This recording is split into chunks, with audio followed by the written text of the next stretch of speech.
In October this year, the number of babies dying in the neonatal ward at Tambo Memorial Hospital in Boksburg nearly tripled, from 21 over a 3-month first quarter to 20 in the month of October alone. This, according to these leaked documents that we received from a whistleblower last week.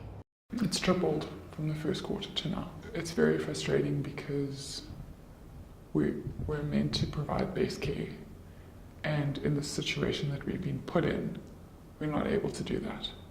The hospital says the figure was later adjusted to 18, but that's still nearly triple. In reality, over the last 6 months, an influx of patients has pushed the 30-bed neonatal ward beyond capacity. I think in September, October, we were averaging about 65 to 70 babies. Since September, we haven't been lower than 50.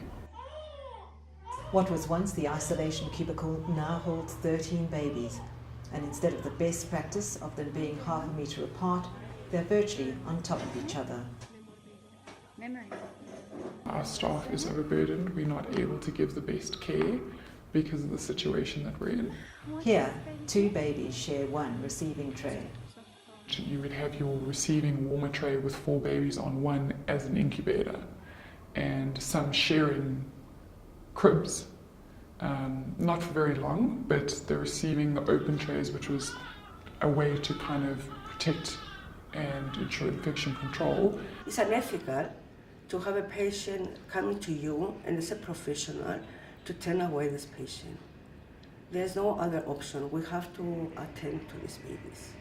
The clinical manager at the hospital, Dr. Anastasia Christoforou, admits they have a problem. We don't have enough space to accommodate this number of babies. It's a high risk of infection. The whistleblower suspects the overcrowding is due to the neighbouring Tela Mochorane hospital being shut down in July because of high sepsis rates. Now the overcrowding at Tambo Memorial is seeing increases in sepsis too, says paediatrician Dr. Zakiswa Njamekwana. We do have occasionally one baby that will have Klebsiella, but an outbreak is when you have 3 or more Klebsiella at the same time. We had an outbreak in October, 6 babies, but only one died. Of course, we don't want any baby to die. In the interim, staff at Tambo Memorial are under extreme emotional stress.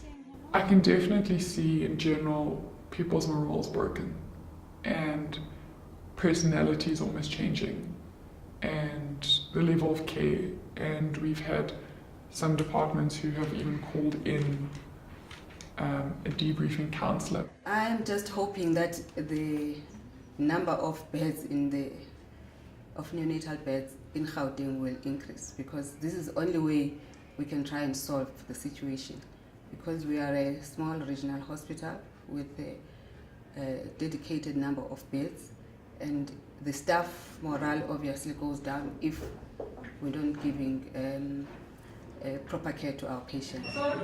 For this healthcare worker, staying quiet was simply no longer an option.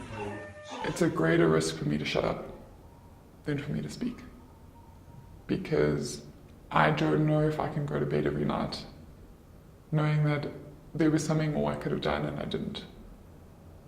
And because neonates, at the end of the day, are your future, and what is our future going to look like if this is how we treat it?